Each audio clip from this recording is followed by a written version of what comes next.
Бүгінгі студия қонағымен таныс болыңыздар. Композитор, қобызшы Серік Закария.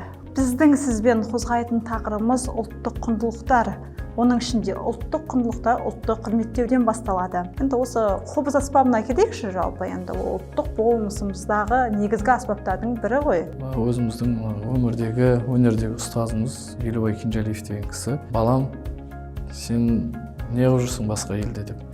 Ақтөбеге келіп 2019 жылдың басында шақыртып алдым. Совет үкіметі кезінде енді біздің жалпы ұлттық мүддемізді жоғалтуға, құртуға қастандық жасалып жатқан кезде сол тапқан айласы деп, бұл аспапқа тиіспеңдер, киесі бар, оны тек бақсы балгерлер қолданады, киесі ұрады деп сөйтіп жаңағыдай рухани жағымен қорқытқан.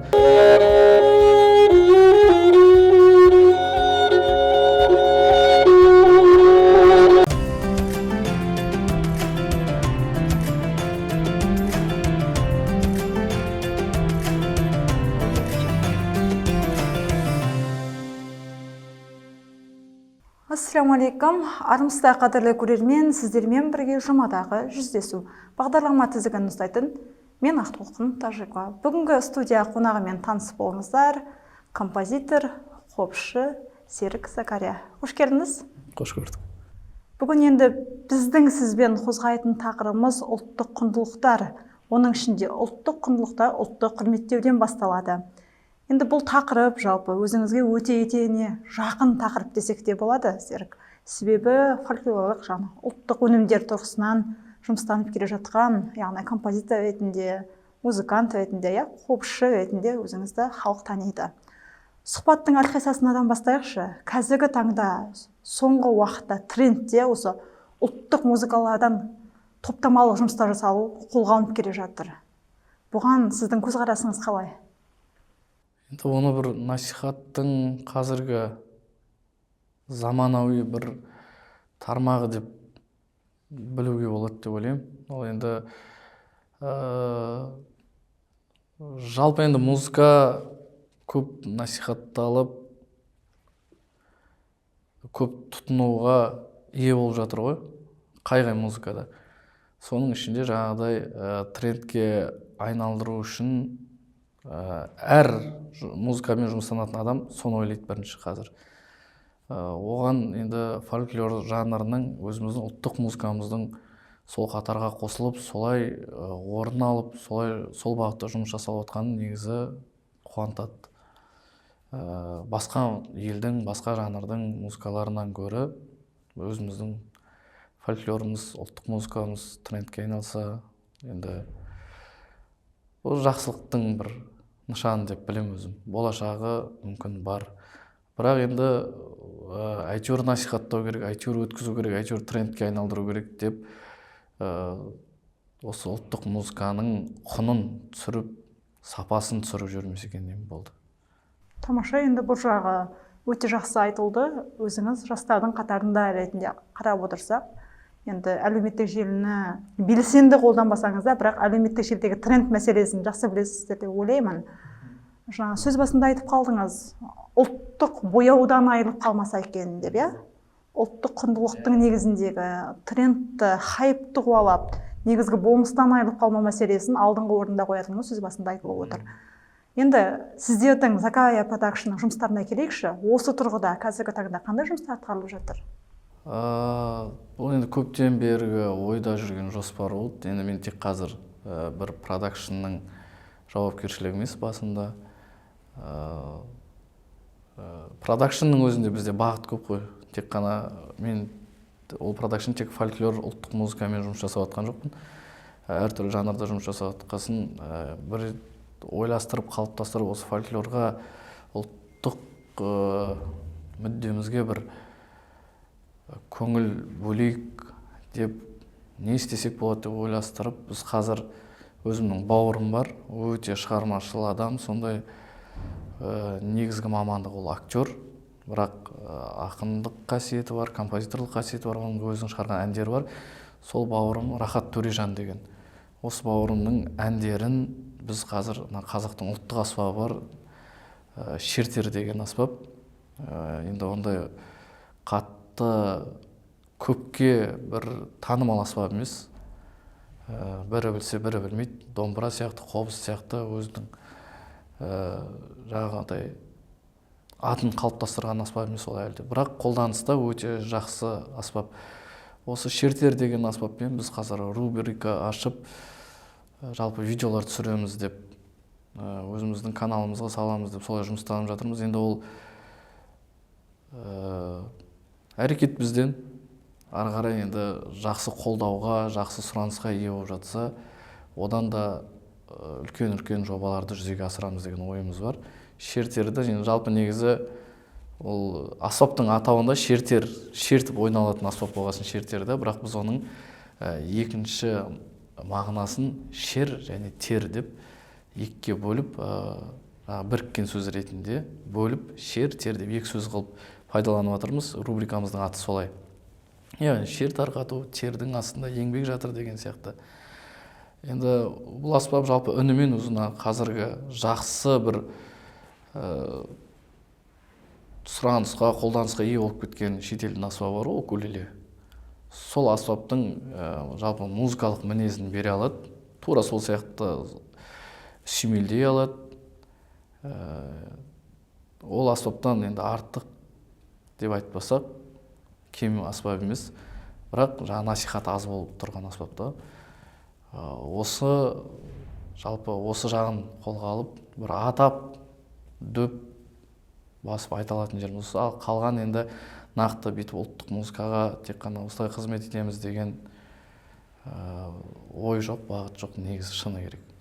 Бірақ әйтеуір қапы қалдырмауға тырысамыз. Тамаша, оңынан болсын, тілектеспіз.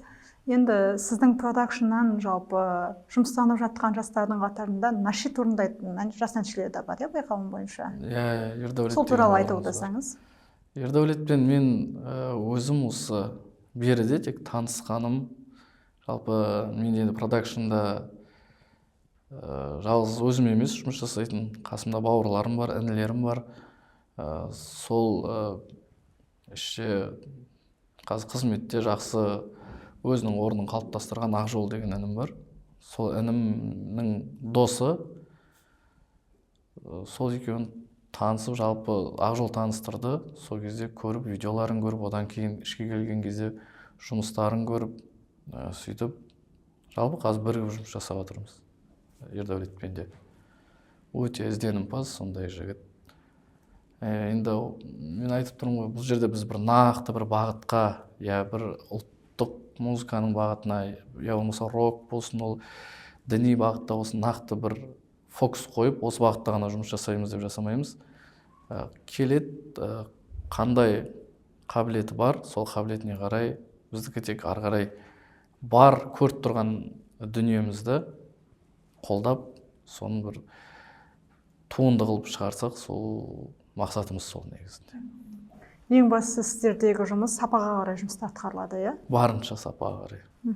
Тамаша, себебі бұның өзі үлкен бір жетістік, себебі студия көп, жасалатындығы жоқ, бірақ кейбір жерлерде қаражат мәселесі бірінші орынға қойылып, сапалы дүние кейінгі орынға қойылып жатқан жасырын емес.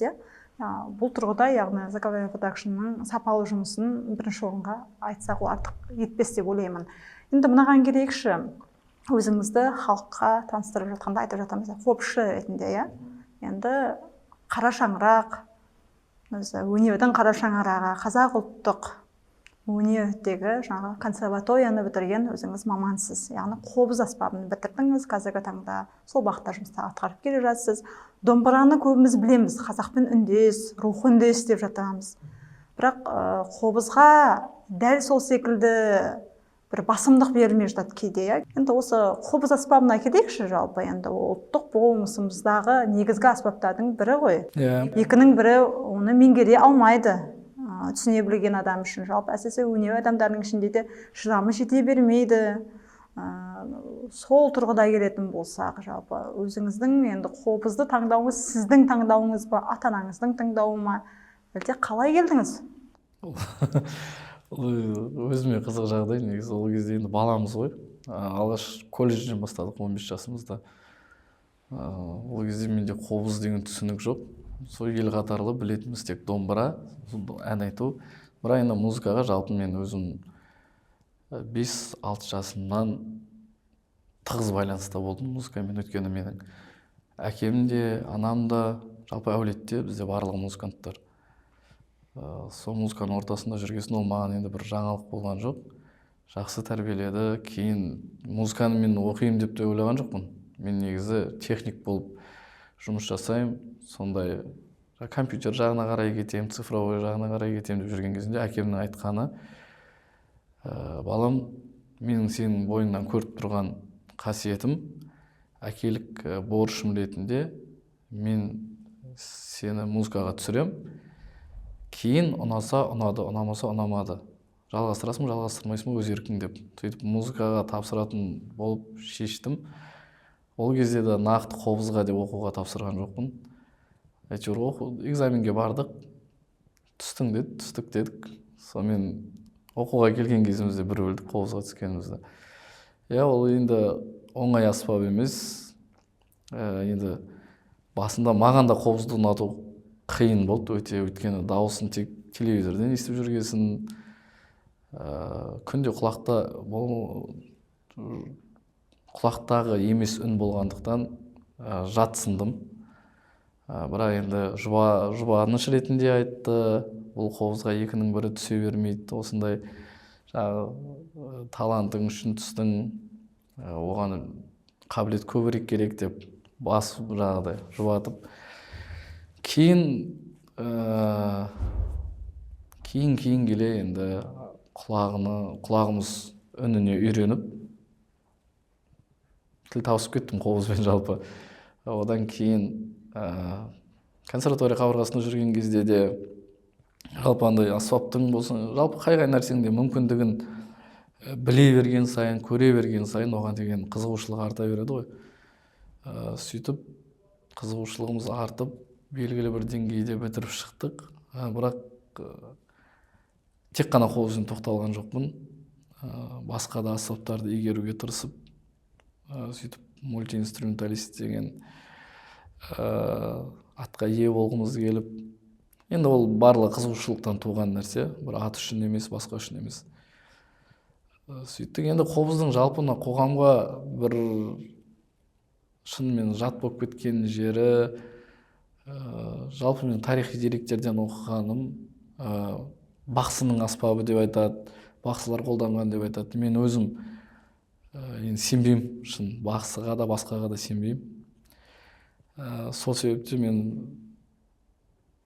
реалист болып, барынша ақиқатшыл адам ретінде қарағым келіп, өзіме жаныма жақын болған ақпаратты қабылдадым. Бақсы балгердің аспабы деп атанып кеткен себебі ол бір жаңағыдай үлкен кісілердің бір совет үкіметі кезінде енді біздің жалпы ұлттық мүддемізді жоғалтуға, құртуға қастандық жасалып жатқан кезде сол тапқан айласы деп оқыдым. Бұл аспапқа тиіспеңдер, киесі бар, оны тек бақсы балгерлер қолданады, киесі ұрады деп сөйтіп жаңағыдай рухани жағымен қорқытқан.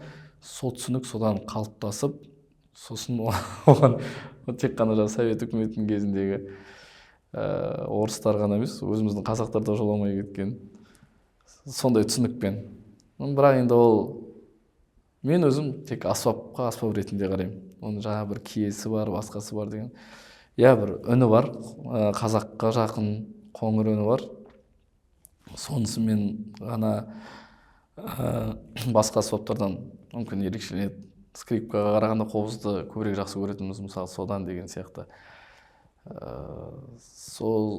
Сол жерден может адам мен қазақ пен қобыздың арасы алшақтаған шығар деп ойладым өзім.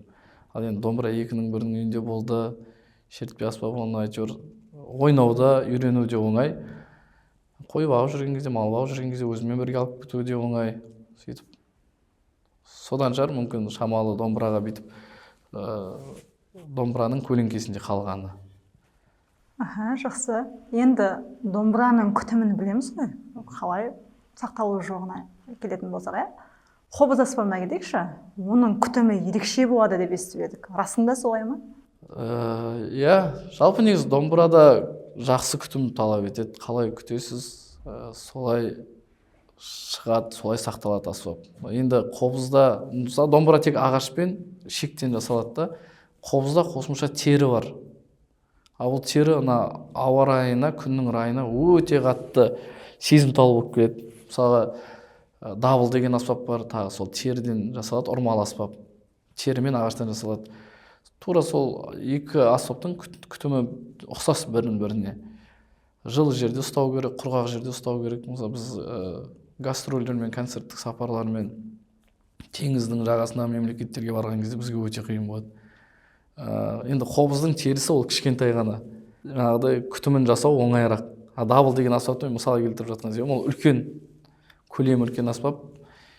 Біз өзімізбен фен алып жүретін кезіміз болады. Концерттің алдында соны осылай дабылды қыздырып, сөйтіп кептіріп, сондай бір айрықша мән беретін жерлер бар күтімнің кезінде. Ал бірақ жаңа мен айтып отырмын, мен тура қараған жақсы көремін. Менің бір қобызым болды. Әлі де бар ол қобыз. 6 жыл ма, кәдімгі қойма дейміз ғой, складта жатты. Жатпаған жоқ. Мен өзім Алматыдан көшіп кеткеннен кейін балдарыммен, бірге тұрған балдарыммен хабарласып, енді андай ғой, пәтер жалдап тұрамыз ғой ол кезде. Сол пәтерден қолдан қолға жүре берген ол аспап. Қай жерде қалай күтінгенін білмеймін, бірақ ол аспап келді, ойнадық, сол баяғы өзінің үнін барлығын сақтаған. Енді ол аспаптың жасалуына байланысты шығар деп ойлаймын өзім. Жақсы. Енді өзіңіз сөз басында айтып жатырсыз, иә? Аспаптардың ерекшелігіне тоқталдыңыз. Енді шетелдіктердің дейікші, өзге мемлекетке шыққан кездегі біздің ұлттық құндылықтарымызға, біздің аспаптарымызға жалпы ұлттық, олардың көзқарасы қандай, соған келсек, иә? Оның ішінде мысалы өзіңіз Швейцарияны көріп келдіңіз, енді Түркия мен Қытай сізге енді егіздес болып кеткен шығар, ол күнделікті барып келетін жермен бірдей десек те болады. Кипрға бардыңыз, бірнеше мемлекеттер, иә? Санын айтсақ өте көп. Сол шетелдік тыңдарманның көзқарасы, қобызға көзқарасы, басқа да біздің ұлттық болмысымыздағы аспаптарға деген олардың қызығушылықтары қандай? Қалай айтсам, қызығушылық өте жоғары деп айта аламын. Бірақ ол жаңағыдай біздің аспабымыз бір өте ерекше болғандықтан деп айта алмаймын. Бұл аспап ол кісілерге, шетелдіктерге таңсық болғанынан деп айта аламын. Мысалға біз скрипкаға, виолончельге таңғалмаймыз ғой. Өйткені оның насихаты өте жоғарғы деңгейде болды, және олар өздерінің мәдениетін басқа бізге мысалға енгізе білді. Бізде қазір мемлекеттік ұлттық классикалық оркестрлер бар. Ол сол кісілердің жетістігі негізінде, шетелдіктердің. Ал біздің аспап ол кісілерге таңсық болып қалған себебі біз белгілі бір дәрежеде бұны насихаттай алмадық. Біз айтып жатырмыз ғой, біз даже өзіміздің Қазақстанның ішінде бұл аспапты әлі бір жетік таныстырып насихаттай алмай жатырмыз. Ал шетелге бұндай аспап олар бар деп та ойламайтын шығар. Содан кейін бірінші рет көргенде енді барлығы қызық қой. Сондай бірінші рет көріп, осындай да аспап бар ма деген сияқты көзқараспен қабылдаймын мен ол кісілердің қызығушылығын. Оны бір жетістік, ойбай бізде осындай аспап бар, біздің аспапқа шетелдіктер қызығады, біздің жаңағы ұлтымыз бай, музыкалық аспабымыз бай деп айтса, ол бір өтірік кеуде қаққандық, бір мақтанға ілініп қалғандай сезем өзімді. Сол себепті ол бір жағынан жақсы, ол кісілердің қызығып солай қарағаны біздің өзіміздің аспабымызға деген қызығушылығымыз тудыртады.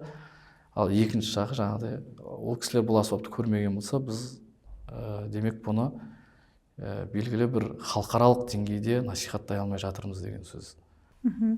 Енді айтып отырсыз ғой, ел ішінде тіптен насихатталуы кенже бір кем дүние дейміз ғой. Қай жағынан кем болып дүние тұр? десек, ол бір жылы жапқандай болады. Енді мен өзім қабылдаған ақиқат деп айтатын болсам, ол бізде бір гендік дүние шығар. Өйткені музыканттардың өзінің ішіндегі бірін-біріне дәлелдей алмай жатқан, бірін-бірін мойындамай жатқан тұстары көп. Мысалға, бір кісі қобызды былай ойнаса, оныкі дұрыс емес, мынанікі дұрыс деген сияқты бір тартыстар бар деген сияқты. Бірақ мен өзім ол мәселеге мүлдем бас ауыртпаймын. Жалпы аспаптың ұлттық өзіне тән болмысы бар. Соны жоғалтпасақ, қолданыста мен соны жоғалтпасам, мен өзім дұрыс жолдамын деп есептеймін насихаттау жолында. Дұрыс насихатталмаудың астында да сол бір нәрселер жатқан шығар өзіміздің. Музыканттың жалқаулығы, жалқаулығы, көре алмаушылығы, өзімшілдігі, бәлкім сондай нәрселер бар шығар. Бірақ енді қазір жоқ деп айтпаймыз ғой. Қазір енді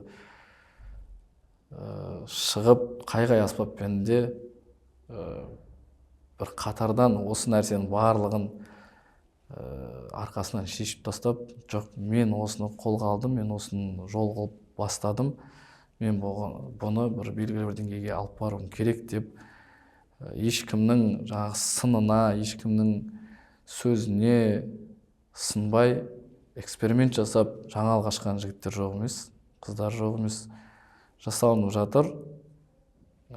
Басы мүмкін осы шығар. Енді басы жалпы мен домбыраны көбірек нарыққа таныстырған мен өзім Еңсепов деп білем, Асылбек Еңсепов. Тура сол сияқты қобызды да кеше Олжас деген бауырымыз шығып, ол кісі, оның алдындағы буынның жұмысын мен жоққа шығармаймын. Әрқайсысы белгілі бір деңгейде жұмыс жасады, бірақ ауқымын кеңейтуге тағы бір үлкен үлесін қосқан кісілер деп айтып отырмын осы кісілерді. Жақсы. Мына ұғымға қалай келесіз? Пікірге десек, жалпы қобызды айтып жатыр, өзіңіз айтып отырсыз, бақсылықпен байланыстырады деген секілді, зар, яғни зардың үні бар дейді да. Сондықтан сол дүниені естігісі келмегендіктен мүмкін ол кенже қалып жатыр деген пікірлер де бар. Ол тек қана қобыздың үнімен зар ғана шығады деген сөз емес? Иә. Бұл қате пікір емес пе? Негізі зарды да жақсы көретін адамдар бар. Ішкі шер десек дұрыс шығар, зар дегеннен гөрі. Мысалға, қобыздың қалай айтамын? Мысалы, Олжас деген бауырымыз айтты, Олжас Құрманбек деген бауырымыз Шал деген фильмдегі саундтректі ойнады. Тұнып тұрған зар ғой. Соның ішіндегі, мысалы, бізде музыкалық термин флажелет деп айтамыз. Сол флажелетпен ойнайды. Ол енді нағыз музыкада сол зарды беретін әдістің бірі. Енді осы тұсқа келген кезде зарды да жақсы көретін адамдар бар. Мен ол ұғыммен бір қатты келісе қоймаймын. Және ол белгілі бір деңгейге қобыздың мүмкіндігін шектеп тастау деп ойлаймын өзім. Жоқ, қобызбен көңілді де, көңілсіз де музыканы ойнауға болады. Қазіргі таңда бірнеше жылдан бері жетекші маман ретінде жұмыс атқарып келе жатырсыз, тіптен үлкен шығармаларды орындап, халықтың көзайымына айналып келе жатқандарыңыз жасырын емес. Оның ішінде Хафиздің қоштасуы керемет туынды болып, халықтың көзайымына айналды. Осы оркестрдің жұмысына келейікші, оркестрдегі жетекшілік жұмыстарыңызға жалпы.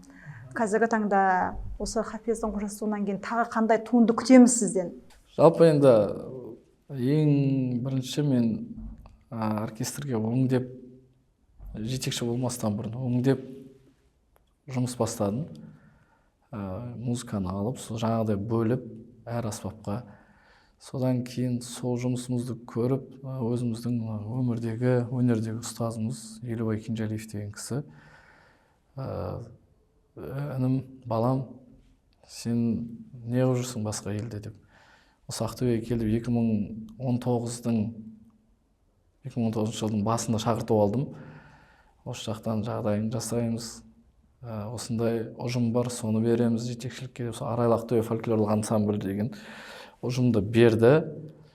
Қазір сол ансамбльмен 4 жылдай, 5-ші жылға қадам басып жатыр жұмыс жасап. Көптің көңілінен шыққаны, өзімізге де ұнайтын Қапездің қоштасуы 2017-лерде ол негізінде идеясы қалыптасты бастап. Ең бірінші алаштықтарға деген мен қызығушылығым туған кезде, соның ішінен Қапезді көріп, Қапездің әнін көріп, содан кейін осында бір идея туды, ұзақ уақыт жүрді. Одан кейін ол ноты болып түсті, ноты болып түскеннен кейін жалпы бір туынды болып шықты ансамбльмен. Одан кейін оған клип түсіру ойластырылды. Алланың қалауымен клипті де түсірдік. Жақсы презентациясын жасадық, көптің көңілінен шықты. Енді біз жалпы тыңдарманнан естіп жатамыз. Нұсқалары көп қой, варианттары көп. Сол осы Арайлы Ақтөбенің варианты ұнайды дегенді естігенде ішіміз жылып, бір еңбегіміз еленген шығар деп жақсы болып қаламыз. Енді алда бүгін тағы бір ән біз бүгін түнде, өткен түнде жаздым. Бүгін ойнап бірінші рет көрдік. Арман-ай деген ән. Енді ол да бәлкім Қапезден асып түсірі, бәлкім Қапезге жетпес, бәлкім Қапездей олар бір сондай көрерменнің, тыңдарманның көңілінен жақсы бір орын алады деген туындымыз. Кеше шыққасын айтып отырмын. Жалпы енді негізі Арайлы Ақтөбе фольклорлық ансамбльмен біз альбом шығару жоспарымызда. Осы барлық өзімнің түсірген шығармаларымды альбом болып шығарып, сосын музыкалық платформаларға салу негізгі қазіргі ойымыз алдағы. Енді ол да бір насихатқа деген бет бұрып, шамалы жұмысымызды көрсетейік деген ой ғой. Қазақтың музыкасын көрсетейік деген. Тамаша, оң болсын. Тілектеспіз. Енді 200 адамның басын біріктіріп, бір шығармада топтастыру үлкен қажырлы еңбекті талап етеді. Шындап келгенде, ұйқы көрмей, шығармашылық ізденісте, үлкен шабыттың әлемінде, одан бөлек өнерге деген жауапкершілік, ұлтқа деген жауапкершілік, ол жерде оркестрдің жұмысына келетін болсақ, осы нәрселердің барлығы әрине оңай емес. Сондықтан тыңдарманды, жалпы қажырлы еңбекті жақсы қабылдаса екен деп, бұдан сіздерге шығармашылық шабыт сыйласа екен деген ниеттеміз әрине. Енді мынаған келсек, жалпы театрға келсек, оның ішінде театрдың қойылымдарына саундтрек дейміз, жалпы ән жазу мәселесі оңай дүние емес. Оған екінің бірі тісі бата бермейді. Қанша композитормын деген күннің өзінде де бір пьесаны дейміз, қойылымды толыққанды алып шығу үшін 50% жұмыс ол әуенге де тіреліп жатады, яғни. Бұл тұрғыда өзіңіз де жұмыстанып келе жатырсыз. Тіптен жылдың үздік композиторына иелендіңіз, сыншылардың арасында сондай бір жақсы жетістікке жетіп дегенде. Биылғы жылы сіздің туындыдан осындай шығармашылық күте аламыз ба? Биыл енді ол ұсынысқа байланысты, жалпы ұсыныстар бар, бірақ әлі нақтыланған жоқ ешқандай.